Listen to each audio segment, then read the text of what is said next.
ನೋಡಿ ಈಗಾಗಲೇ ಸಾಕಷ್ಟು ಭಾರತ ದೇಶದಲ್ಲಿ ಕೆಲವೊಂದು ಪ್ರತಿಭಟನೆಗಳು ಆಗ್ತಾ ಇದ್ದು ಯಾಕಂತ ಅಂದ್ರೆ ಆಯತೊಲ್ಲಾ ಖಮೇನಿಯ ಹತ್ಯೆ ಆದ ಬಳಿಕ ಇಂಡಿಯಾ ಇದ್ರ ಬಗ್ಗೆ ಯಾವುದೇ ರೀತಿಯಾದಂತ ಪ್ರತಿಕ್ರಿಯೆಯನ್ನ ಕೊಡ್ತಾ ಇಲ್ಲ. ಪ್ರಧಾನಿ ನರೇಂದ್ರ ಮೋದಿ ಅವರು ಇದ್ರ ಬಗ್ಗೆ ಯಾವುದೇ ರೀತಿಯಾದಂತ ಹೇಳಿಕೆಯನ್ನ ಕೊಡ್ತಾ ಇಲ್ಲ, ಮೌನವನ್ನ ತಾಳಿದ್ದಾರೆ ಅಂತ.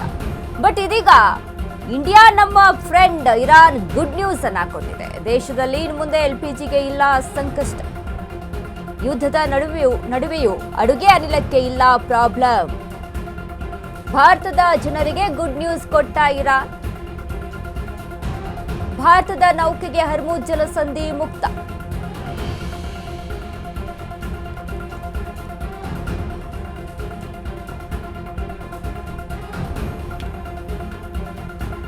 ಭಾರತದವರು ನಮಗೆ ಸಹಾಯ ಮಾಡಿದ್ದಾರೆ,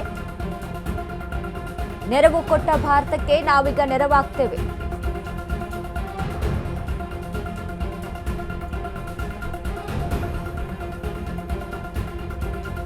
ಇಂಡಿಯಾ ನಮ್ಮ ಫ್ರೆಂಡ್ ಇರಾನ್ ಗುಡ್ ನ್ಯೂಸ್ ಅನ್ನ ಕೊಟ್ಟಿದೆ. ದೇಶದಲ್ಲಿ ಇನ್ನು ಮುಂದೆ LPGಗೆ ಇಲ್ಲ ಸಂಕಷ್ಟ, ಯುದ್ಧದ ನಡುವೆಯೂ ಅಡುಗೆ ಅನಿಲಕ್ಕೆ ಇಲ್ಲ ಪ್ರಾಬ್ಲಮ್. ಭಾರತದ ಜನರಿಗೆ ಗುಡ್ ನ್ಯೂಸ್ ಕೊಟ್ಟ ಇರಾನ್. ಭಾರತದ ನೌಕೆಗೆ ಹರ್ಮುಜ್ ಜಲಸಂಧಿ ಮುಕ್ತವನ್ನ ಕೊಟ್ಟಿದೆ. 2 LPG ಹಡಗುಗಳಿಗೆ ಇರಾನ್ ಅನುಮತಿಯನ್ನ ಕೊಟ್ಟಿದೆ. ಈಗಾಗಲೇ ಒಂದು ಹಡಗು ಭಾರತದತ್ತ, ಮತ್ತೊಂದು ಶೀಘ್ರವಾಗಿ ಬರುತ್ತೆ ಭಾರತಕ್ಕೆ. ಭಾರತದವರು ನಮಗೆ ಸಹಾಯ ಮಾಡಿದ್ದಾರೆ, ನೆರವು ಕೊಟ್ಟ ಭಾರತಕ್ಕೆ ನಾವೀಗ ನೆರವಾಗ್ತೇವೆ ಅಂತ ಇರಾನ್ ಹೇಳಿದೆ. ಇರಾನ್ ರಾಯಭಾರಿ ಮೊಹಮ್ಮದ್ ಫತಾಲಿ ಮಾಹಿತಿಯನ್ನ ಕೊಟ್ಟಿದ್ದಾರೆ. ಇಂಡಿಯಾ ನಮ್ಮ ದೋಸ್ತ್ ಅಂತ ಇದೀಗ ಇರಾನ್ ಒಪ್ಕೊಂಡಿದೆ. ನೋಡಿ, ಖಮೇನಿಯ ಹತ್ಯೆ ಬಳಿಕ ಎಷ್ಟಾಗಿ ಪ್ರತಿಭಟನೆ ನಡೀತಾ ಇತ್ತು, ಇಲ್ಲಿರುವಂತಹ ಅಲ್ಪಸಂಖ್ಯಾತರು ಹೇಗೆ ಪ್ರತಿಭಟನೆ ಮಾಡ್ತಾ ಇದ್ರು ಎಲ್ಲವನ್ನ ಕೂಡ ಗಮನಿಸಿದೀವಿ. ಮೋದಿ ಇದ್ರ ಬಗ್ಗೆ ಮಾತನಾಡ್ತಾ ಇಲ್ಲ ಅಂತ. ಬಟ್ ಒಬ್ಬ ಪ್ರಧಾನಿ ಇನ್ನೊಂದು ದೇಶದ ಜೊತೆಗೆ ಯಾವ ರೀತಿಯಾದಂತಹ ಸಂಬಂಧಗಳನ್ನ ಇಟ್ಕೋಬೇಕು ಅನ್ನುವಂತಹ ದೃಷ್ಟಿಯಲ್ಲಿ ಪ್ರಧಾನಿ ನರೇಂದ್ರ ಮೋದಿ ಅವರನ್ನ ನೋಡಿ ಕಲಿಬೇಕು. ಯಾಕಂದ್ರೆ ಈ ಹಿಂದೆ ಇದ್ದಂತ ನಮ್ಮ ಭಾರತ ದೇಶ, ಈಗ ಇದ್ದಂತ ನಮ್ಮ ಭಾರತ ದೇಶ, ಇವಾಗ ಬೇರೆ ದೇಶಗಳ ಜೊತೆಗೆ ಇದ್ದಂತ ನಮ್ಮ ಬಾಂಧವ್ಯವನ್ನ ನಾವು ಗಮನಿಸಿ ನೋಡಿದಾಗ ನಿಜಕ್ಕೂ ಸಹಿತ ಹೆಮ್ಮೆ ಅನ್ಸುತ್ತೆ. ಯಾಕಂದ್ರೆ ಭಾರತ ಅಷ್ಟರ ಮಟ್ಟಿಗೆ ಒಂದು ಮೈಲುಗಲ್ಲನ್ನ ಅಲ್ಲಿ ದಾಟಿದೆ ಅಂತ ಹೇಳಿದ್ರೆ ತಪ್ಪಾಗ್ಲಾರ್ದು. ಆ ರೀತಿಯಲ್ಲಿ ನಮ್ಮ ಭಾರತ ದೇಶ ನುಗ್ತಾ ಇದೆ. ಬೇರೆ ದೇಶಗಳ ಜೊತೆಗೆ ಒಳ್ಳೆಯ ಸಂಬಂಧವನ್ನ ಇಟ್ಕೊಂಡಿದೆ.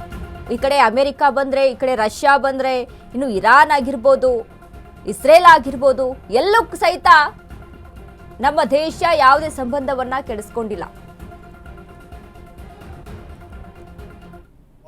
Yes. You can see that the future, and I think that after 2 or 3 hours. But Yeah. you said some good news in 1 to 3 days. You said something. Yeah.